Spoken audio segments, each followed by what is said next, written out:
Part 2. You will hear a head teacher talking to parents of pupils about changes at the school. First, you have some time to look at questions 11 to 15.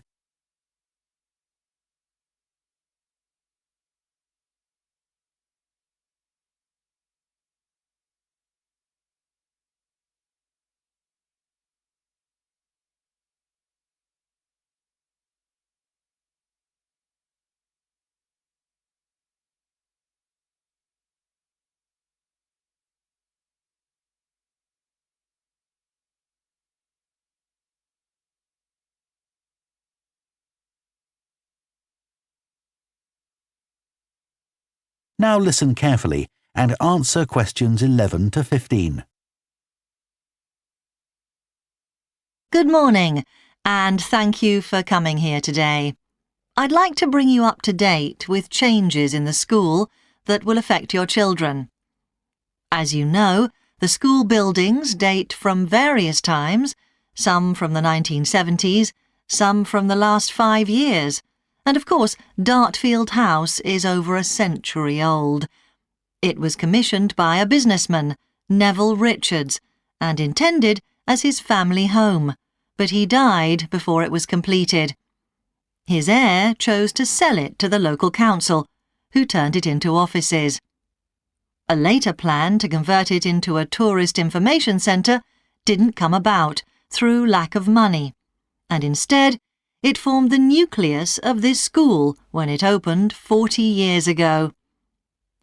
The school has grown as the local population has increased, and I can now give you some news about the lower school site, which is separated from the main site by a road. Planning permission has been granted for development of both sites. The lower school will move to new buildings that will be constructed on the main site. Developers will construct houses on the existing lower school site. Work on the new school buildings should start within the next few months. A more imminent change concerns the catering facilities and the canteen. The canteen is always very busy throughout the lunch period. In fact, it's often full to capacity because a lot of our pupils like the food that's on offer there. But there's only one serving point, so most pupils have to wait a considerable time to be served. This is obviously unsatisfactory, as they may have hardly finished their lunch before afternoon lessons start. So, we've had a new food hall built, and this will come into use next week. It'll have several serving areas, and I'll give you more details about those in a minute.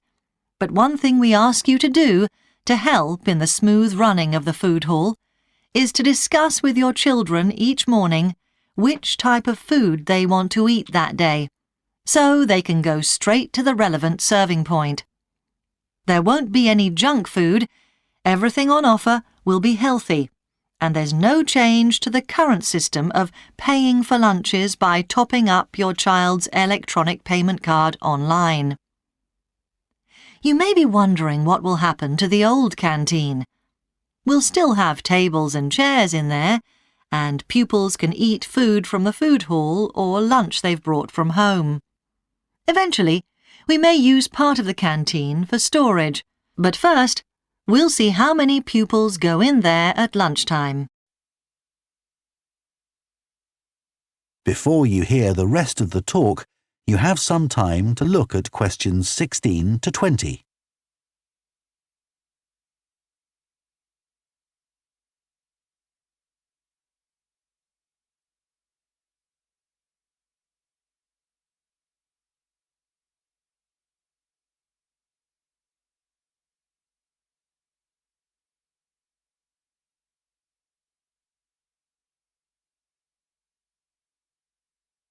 Now listen and answer questions 16 to 20. OK, back to the serving points in the food hall, which will all have side dishes, desserts and drinks on sale, as well as main courses. One serving point we call World Adventures. This will serve a different country's cuisine each day. Maybe Chinese one day and Lebanese the next. The menus will be planned for a week at a time, so pupils will know what's going to be available the whole of that week. Street life is also international, with food from 3 particular cultures. We'll ask pupils to make suggestions, so perhaps sometimes there'll be food from Thailand, Ethiopia, and Mexico, and then one of them will be replaced by Jamaican food for a week or 2. The Speedy Italian serving point will cater particularly for the many pupils who don't eat meat or fish. They can be sure that all the food served there is suitable for them. There'll be plenty of variety, so they shouldn't get bored with the food. OK, that's all on the new food hall. Now, after-school lessons. These are very popular with pupils, particularly swimming. In fact, there's a waiting list for lessons. Cycling is another favourite, and I'm delighted that dozens of pupils make use of the chance to learn to ride in off-road conditions. It means that more and more cycle to and from school every day. As you know, we have a well-equipped performance centre, and we're going to start drama classes in there too. Pupils will be able to join in just for fun, or work up to taking part in a play. We hope to put on at least one a year. We already teach a number of pupils to use the sound and lighting systems in the centre, and a former pupil has given a magnificent grand piano to the school, so a few pupils will be able to learn at the school instead of going to the local college, as many of them do at the moment. That is the end of Part 2. You now have half a minute to check your answers to Part 2.